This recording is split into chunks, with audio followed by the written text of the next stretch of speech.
So in this video, I'm going to be talking about the history, land of Palestine, from the time that the Jews were allowed back into the Persian Empire to the time that the Romans took full control over the land of Palestine.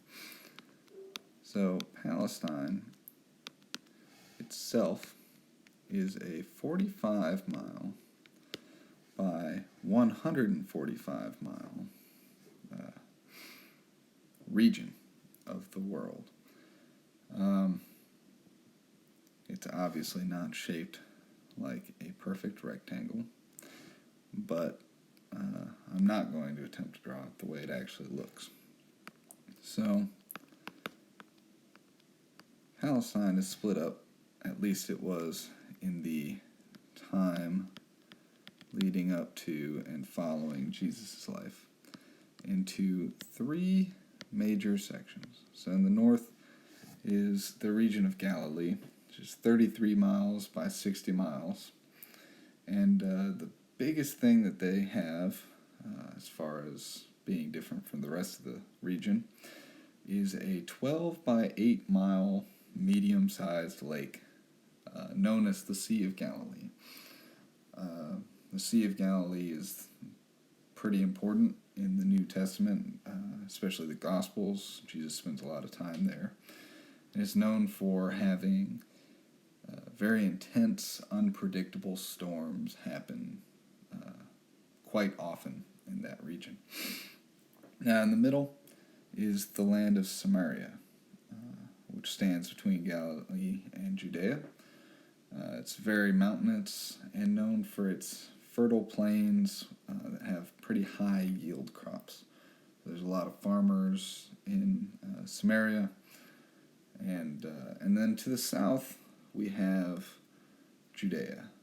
Now, Judea has the capital of Jerusalem in it, and it's known for having vast changes in terrain, from fertile plains to mountains, and it's even got the desert, which is the wilderness that Jesus spent 40 days in before starting his ministry.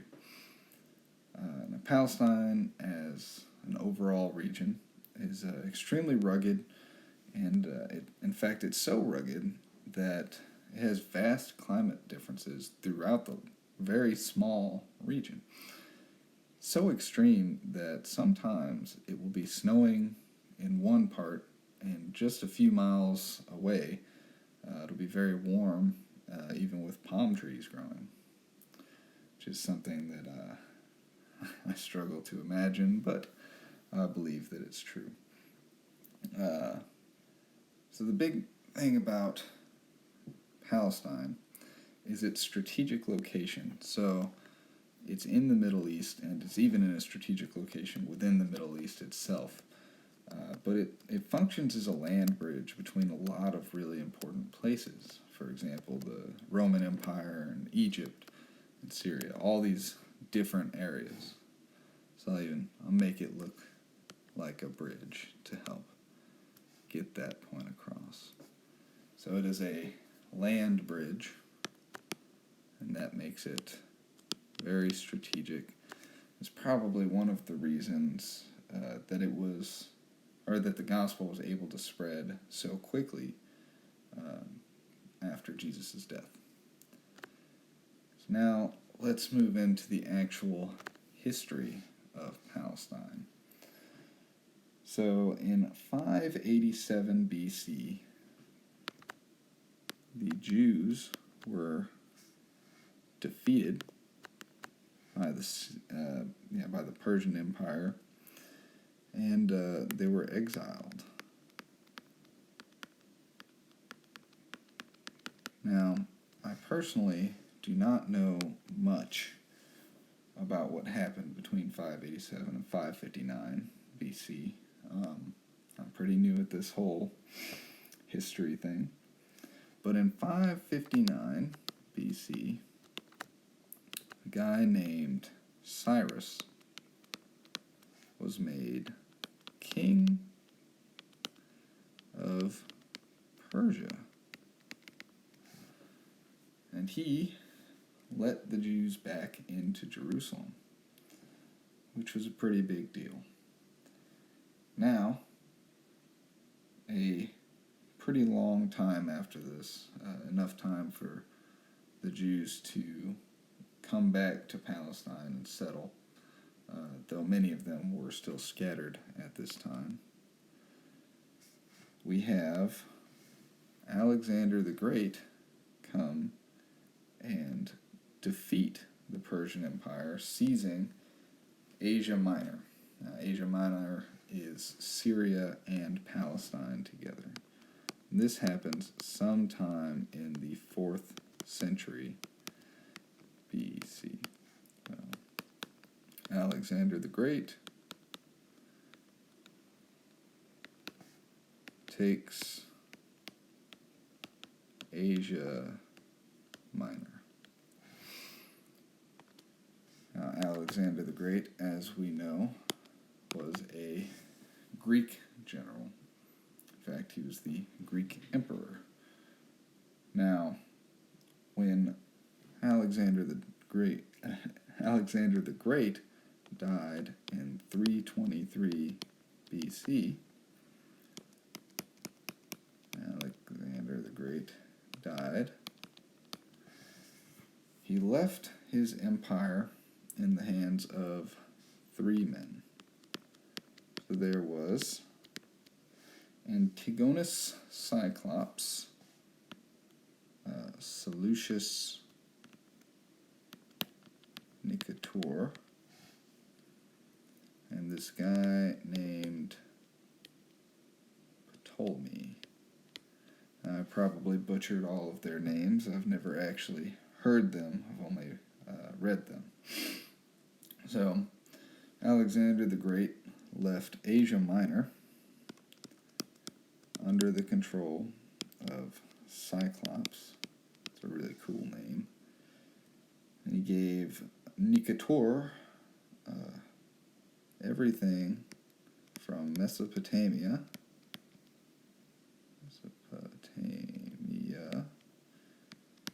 to East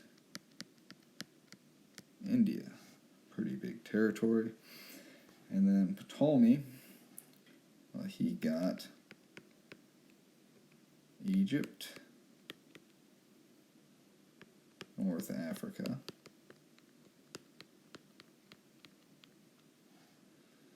and south of Syria. So that's south of Asia Minor. Now, shortly after Alexander the Great's death, Cyclops and Nicator started fighting. And Cyclops dude, he didn't make it. So Asia Minor went under the control of Nicator. Now, shortly after this, in 198 BC, the very famous now general Scipio of Rome conquered Palestine from the Syrians. So Scipio conquers Palestine. And shortly after that, the Romans placed in control of Palestine this guy named Antiochus. This happened in 175 BC. So Antiochus the Fourth was put in charge of Palestine. Clear this. I'll start back at the top. 175 BC. Antiochus is in charge.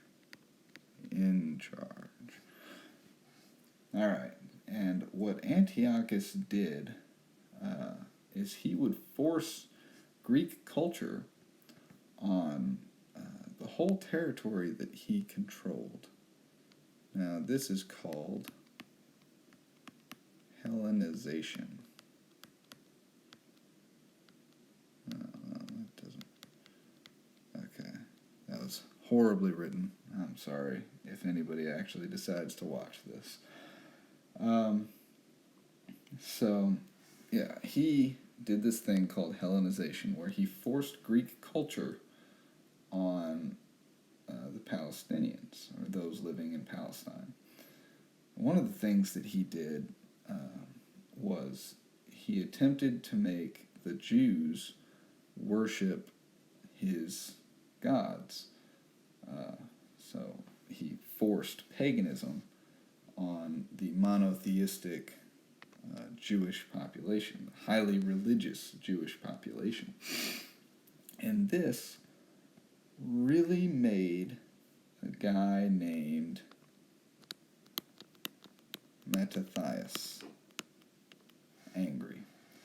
So Mattathias was a priest in Jerusalem around the time that Antiochus IV decided to set up an altar in a temple in Jerusalem where he had sacrifices of swine flesh to Zeus. So he's in this Jewish community in Jerusalem, and he is sacrificing an unclean animal, according to Jewish customs, to another god. And this really irks Mattathias' bones, and he ends up killing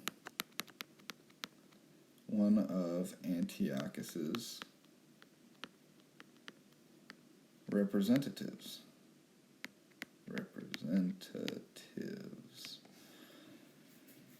And what this leads to is Mattathias has to flee from Jerusalem with his 5 sons. So he leaves with his sons John, Simon, Judas, Eleazar, and Jonathan. And they receive help from a group of pious warriors called the Hasidim. Alright, that's very poorly written. I'm sorry. So they receive help from the Hasidim, who, by the time that Jesus of Nazareth would be born, this group of pious warriors called the Hasidim went by another name, which you're probably familiar with, of the Pharisees. So Mattathias, his sons, and the Hasidim, soon to be called Pharisees, waged war on the Syrians. Now, Mattathias soon died before much of the fighting was done, and he was replaced by his son, Judas. Now, Judas had a nickname, Maccabeus. Now, Maccabeus meant hammer, most likely. So, clearly from his nickname, he probably had a temper and was a great warrior. And history would be on his side there, because in 164 BC,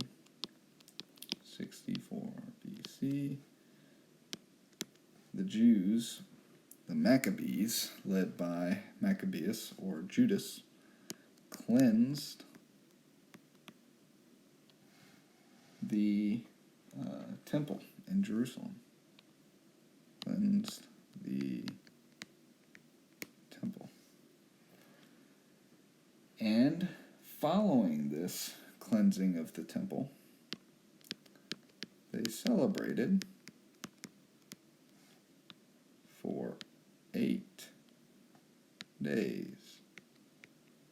Now, for those of you unfamiliar with this 8-day celebration, which continues to this day, is known as Hanukkah. I think I spelled that wrong. I think it's only got one N. So they cleansed the temple in 164 BC and celebrated with the Temple of Lights 8-day celebration, now known as Hanukkah. The war, however, was not over. Judas would die in battle in 161 BC. Judas dies. And he would be replaced by his brother Jonathan. So now Matthias is dead, Judas is dead. And Jonathan is the leader. Jonathan was able to reestablish relations with Rome after the war, which was very good for the Jews. However, his fault was that he also reestablished relations with the Syrians after the war. He put his trust into a Syrian general, which ended up leading to a massacre of 1,000 of his troops and later to his own death in 142 BC. Jonathan dies. Now, Jonathan's dead. Get rid of that star. And he is replaced by his brother Simon. So now Simon gets the star. Simon is now the leader. Simon did not lead extraordinarily long. He died in 135, possibly 134 BC. 134 BC. Simon died. And he was replaced not by any of his brothers, but his son. So Simon died in 134 BC and was replaced by his son.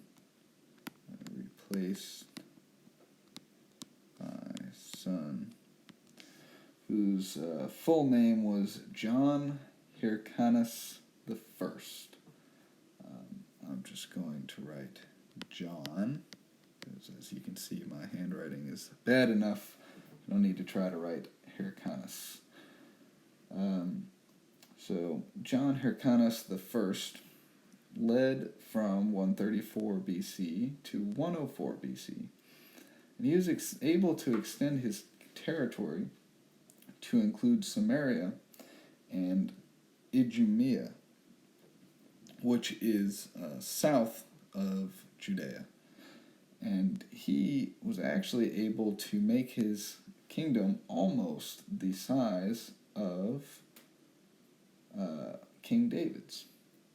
Now, something I forgot to mention was that Simon, while he was in charge, he was made the high family by the Jews in Jerusalem.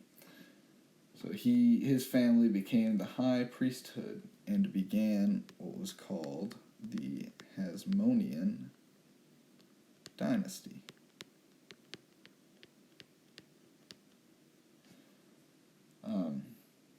And the first leader in the Hasmonean dynasty was John Hyrcanus the First.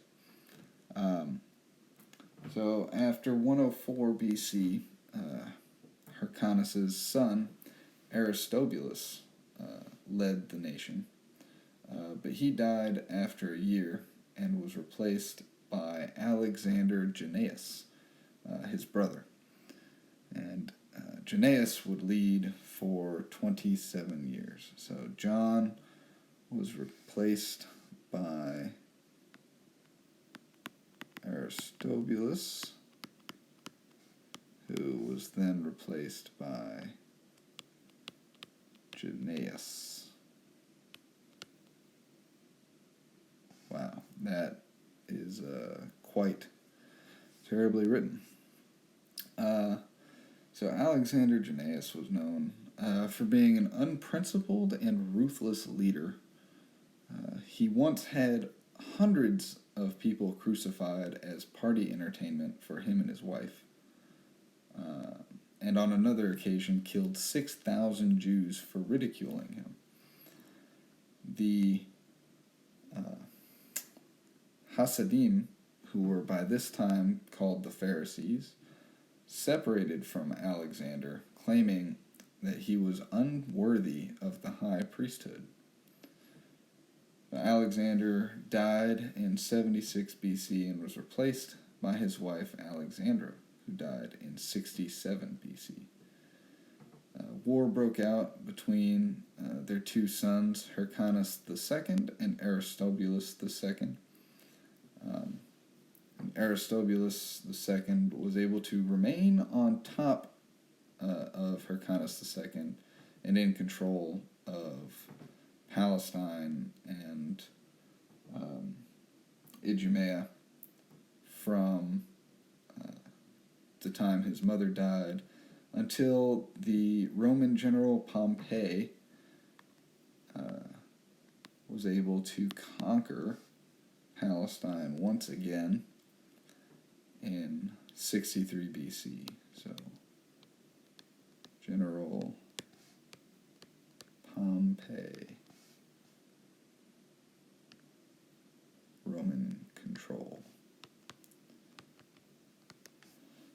So, thus ended the Hasmonean dynasty, and that is the story of Palestine from the time the Jews were allowed back into Jerusalem in 559 BC until General Pompey and the Romans seized control in 63 BC. Hope you enjoyed it.